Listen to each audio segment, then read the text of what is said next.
सभी की प्रिपरेशन कैसी चल रही है। अभी हम लोग करेंगे कुछ क्वेश्चंस, ठीक है। और अगर आप इस चैनल पे नए हैं तो सब्सक्राइब कर सकते हैं, बेल आइकन को ज़रूर प्रेस करें। इससे क्या होगा, आने वाले सभी वीडियोस की नोटिफिकेशन आपको मिल जाएगी और कोई भी वीडियो आपका मिस नहीं होगा। और देखिए हमारा क्वेश्चन क्या है कि if the supply of a product remain same with the increase in price the possible reasons, ठीक है। तो क्वेश्चन आपका सप्लाई से है और सप्लाई पढ़े हुए बहुत टाइम हो गया, तो चलिए थोड़ा सप्लाई को रिविजन कर लेते हैं। देखिए सप्लाई क्या होता है, क्वांटिटी ऑफ अ कमोडिटी और services which a seller is willing to offer for sale. देखिए जो डिमांड एंड सप्लाई है ये आपका माइक्रो इकोनॉमिक्स का पोर्शन है। ये माइक्रो इकोनॉमिक्स के क्वेश्चंस हैं। माइक्रो इकोनॉमिक्स सबसे ज़्यादा क्वेश्चंस पूछे जाते हैं नेट के पेपर में। तो सप्लाई डिमांड का जस्ट अपोजिट होता है। सप्लाई क्या होता है, क्वांटिटी होता है कमोडिटी का, जो कि कमोडिटी या सर्विस का जो सेलर विलिंग है, ठीक है, इच्छा रखता है, ऑफर करता है सेल के लिए, बेचने के लिए at a various prices during a given period of time, ठीक है। ये जो सप्लाई है ये डायरेक्ट रिलेशन रखता है प्राइस से, ठीक है। इसका मतलब क्या है, सप्लाई का क्या है, डायरेक्ट रिलेशन है प्राइस से। मतलब कि सप्लाई अगर आपका बढ़ेगा तो प्राइस, मतलब प्राइस बढ़ेगा तो सप्लाई भी बढ़ेगा, प्राइस घटेगा तो सप्लाई भी घटेगा। मतलब प्राइस और सप्लाई के बीच में जो रिलेशन है वो पॉजिटिव रिलेशन है, ठीक है। पॉजिटिवली रिलेटेड है प्राइस और सप्लाई दोनों एक दूसरे से, ठीक है। तो अब देखिए सप्लाई के फंक्शन की बात करें, ठीक है। तो supply is the function of, देखिए सप्लाई के फंक्शंस कौन कौन से होते हैं।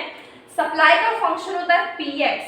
पीएक्स क्या है, प्राइस ऑफ कमोडिटी, P0, ठीक है, या PO price of other goods, ठीक है। यहाँ पे देखिए PF price of factor, price of factor, और G है T for state of technology and G है गुड्स गोल्स ऑफ प्रोड्यूसर, ठीक है।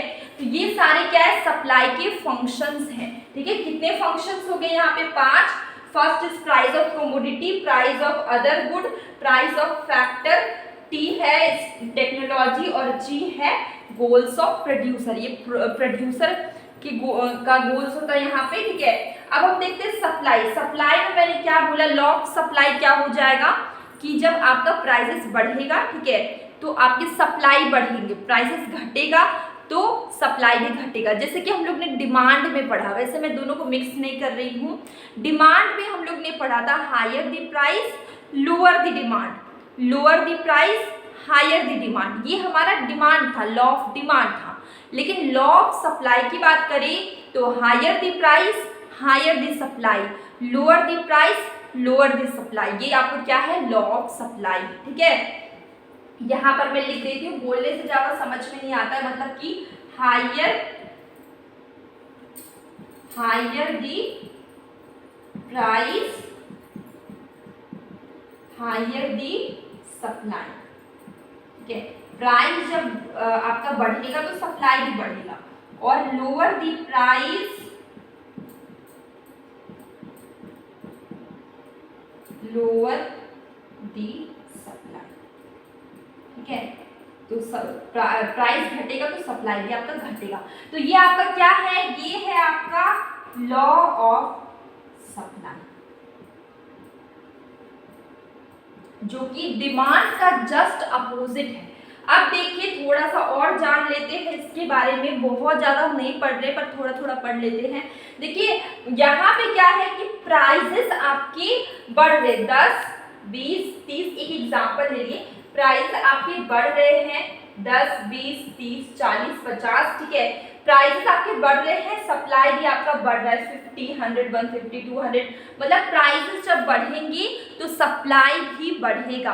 अभी मैंने लॉ बताया, higher the price higher the supply, lower the price lower the supply. तो prices बढ़ेंगी तो सप्लाई भी बढ़ेगा, प्राइसेस घटेंगे तो सप्लाई भी घटेगा, ठीक है। तो इसका डायग्राम क्या बनेगा, पॉजिटिव होता है रिलेशन प्राइस और सप्लाई के बीच में। इसका जो कर्व बनेगा वो अपवर्ड स्लोपिंग बनेगा, लेफ्ट टू राइट, देख सकते हैं लेफ्ट टू राइट क्या है, अपवर्ड स्लोपिंग है। एक्स में आप रख लीजिए ये क्वांटिटी सप्लाई और वाई में रख लेते हैं प्राइस। ठीक है, ये देखिए एक्स एक्सिस में क्वांटिटी सप्लाई, वाई एक्सिस में प्राइस। जो इसका कर्व बनेगा वो लेफ्ट टू राइट अपवर्ड बनेगा, क्योंकि प्राइस और सप्लाई के बीच में कैसा रिलेशन है, पॉजिटिव रिलेशन। ठीक है, ये थोड़ा सा हम लोग ने नॉलेज यहाँ से ले लिया सप्लाई के बारे में। ठीक है, तो देखिए अब क्वेश्चन में आते हैं। क्वेश्चन आपका क्या है, if the supply of a product remain same with the increase in price. Supply क्या आपका सेम है, सप्लाई में कोई चेंजेस नहीं आ रही, लेकिन प्राइस आपका बढ़ रहा है। ठीक है, तो इसके पॉसिबल रीजन क्या क्या हो सकते हैं, थोड़ा सा हम लोग ने सप्लाई के बारे में अपना बेसिक थोड़ा बहुत क्लियर किया है। देखिए यहाँ पे क्या, apprehension of further price hike. ठीक है, प्राइस हाइक मतलब द प्राइस बढ़ना। ठीक है, price apprehension of further price hike, ये एक रीज़न है। या फिर प्रोडक्शन फैसिलिटी बहुत लिमिटेड है, इसके कारण आपका इसके कारण क्या हो रहा है, सप्लाई आपका सेम है, सप्लाई में चेंजेस नहीं आ रही है। ठीक है, commodity being a rare commodity. Rare commodity क्या होती है, जो बहुत कम मिलती है, रेयर होती है। ठीक है, बहुत सारे लोग उसके शौकीन, जो लोग शौकीन होते हैं, जिनके पास पैसा होता है, वो रेयर कमोडिटी को खरीदते हैं। ठीक है, कोई ऐसी रेयर पेंटिंग हो गई, ठीक है, तो उसका सप्लाई क्या होगा कि ऐसा थोड़ी ना कि प्राइस बढ़ गया तो रेयर कमोडिटी का सप्लाई बढ़ जाएगा, नहीं। रेयर कमोडिटी जो बहुत कम मिलती है उसका प्राइस ज़्यादा होता है, लेकिन उसको नहीं खरीदते हैं, सब कोई खरीद नहीं सकता क्योंकि वो एक्सपेंसिव होती है। ठीक है, तो यहाँ पर ये तीनों केस सही है। ये तीनों केस में ऐसा होगा कि सप्लाई कांस्टेंट होगा, लेकिन प्राइस क्या होगी, प्राइस बढ़ेगी, फिर भी सप्लाई में चेंज नहीं आएगा। इसका आंसर होगा D, all of the above. Answer will B D, all of the above. ठीक है, ये चीज आपको समझ में आ गई। इसके फैक्टर्स होते हैं जो कि मैंने यहाँ पे नहीं लिखा है।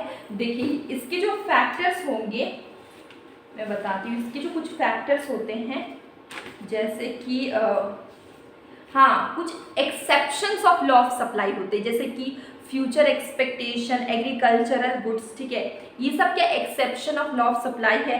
पेरिसेबल गुड्स, जहाँ पे आपका लॉ ऑफ सप्लाई फॉलो नहीं होता है, जैसे कि पेरिसेबल गुड्स जो बहुत जल्दी खराब हो जाते हैं। ठीक है, या फिर रेयर आर्टिकल्स, यहाँ पे आ गया रेयर आर्टिकल्स। ठीक है, वो एक्सपेंसिव होंगे तो उसमें लॉ ऑफ सप्लाई फॉलो नहीं होगा क्योंकि प्राइस बढ़ेंगे।